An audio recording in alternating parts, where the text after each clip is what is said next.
Pimpin doanya sesuai kepercayaan masing-masing. Silakan. Doa menurut kepercayaan masing-masing mulai.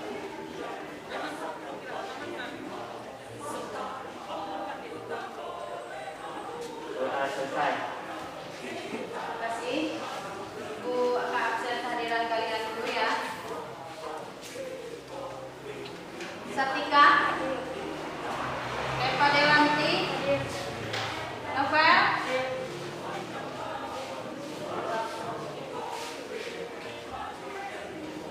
Rifah Ambarwati, Abelia Indi Syahwani, Rivena, Darwanti, hadir semua ya. Kalian dalam keadaan sehat? Sekarang kita mulai pembelajaran kita. Minggu kemarin kan pertemuan berikutnya kita telah melewati pembelajaran menjelaskan prinsip-prinsip ekologi pada budidaya perairan. Ya. Nah, sekarang kita masuk ke materi menganalisis jenis-jenis komoditas dan karakteristik komoditas perikanan yang memiliki nilai ekonomis tinggi, baik lokal, regional, dan internasional. Ya, itu yang akan kita pelajari. Nah, kalau menurut kalian, pelajaran kita kali ini kan tentang komoditas ekonomis tinggi. Nah, menurut kalian, kalau komoditas ekonomi tinggi itu maksudnya seperti apa? Ekonomi tinggi. Kalian kan, orang tua kalian kan sering beli ikan dan buat lauk, ya kan, buat lauk sehari-hari. Nah, di situ ada komoditas ikan yang tinggi, ekonomi tinggi. Nah, menurut kalian apa itu? Ekonomi tinggi. Apakah berkaitan dengan harga? Apakah berkaitan dengan jumlah? Nah, menurut kalian berkaitan dengan apa? Jumlah. Yang lainnya? Ekonomi tinggi. Harga. Jadi berkaitan dengan harga, mahal, sedang, murah. Itu ya. Jadi kita kali ini akan mempelajari yang komoditas ekonomi tinggi tadi ya. Di situ ada KD-nya itu menganalisis jenis-jenis komoditas dan karakteristik komoditas perairan yang memiliki nilai ekonomi tinggi. Indikatornya itu menganalisis jenis-jenis komoditas ekonomi penting. Kemudian KD selanjutnya, indikator selanjutnya memilih jenis-jenis biota air yang dapat menjadi komoditas ekonomi budidaya perairan. Terus selanjutnya indikator berikutnya mengkategorikan jenis-jenis ikan, diidentifikasi sesuai karakteristiknya. Selanjutnya mempertimbangkan jenis-jenis biota air yang dapat menjadi ekonomi budidaya perairan. Ya, itu untuk indikatornya. Terus selanjutnya kita ke materi ya. Ini materinya.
Itu tujuan yang pertama. Tujuan yang kedua itu kalian mampu memilih jenis-jenis biota air yang menjadi komoditas budidaya perikanan. Jadi kalau kalian mampu memilih itu, berarti kalian nanti ujung-ujungnya bisa memilih mana perikanan itu atau jenis ikan yang harganya lebih tinggi dibandingkan ikan yang lain. Tuh. Selanjutnya setelah melakukan pembelajaran ini, kalian mampu mengkategorikan jenis-jenis ikan diidentifikasi sesuai karakteristiknya. Nah, karakteristiknya itu maksudnya ciri-ciri bentuk tubuh dari ikan itu sendiri, ya. Karena sebagian ikan kan bentuknya ada pipih memanjang, ya kan. Sebagian ada yang bersisik atau tidak. Itu ciri-cirinya. Terus selanjutnya yang terakhir, kalian itu akan mampu mempertimbangkan jenis-jenis biota air yang dapat menjadi komoditas ekonomi budidaya perairan. Nah, jadi ini mempertimbangkan. Kalian bisa mempertimbangkan, artinya mempertimbangkan untuk mengambil langkah selanjutnya, ya. Itu untuk tujuan pembelajaran. Ini materi pokoknya, mengelompokkan komoditas ekonomi tinggi. Kemudian yang kedua, jenis-jenis komoditas ekonomi budidaya perikanan. Ini materi pokoknya. Nah, yang pertama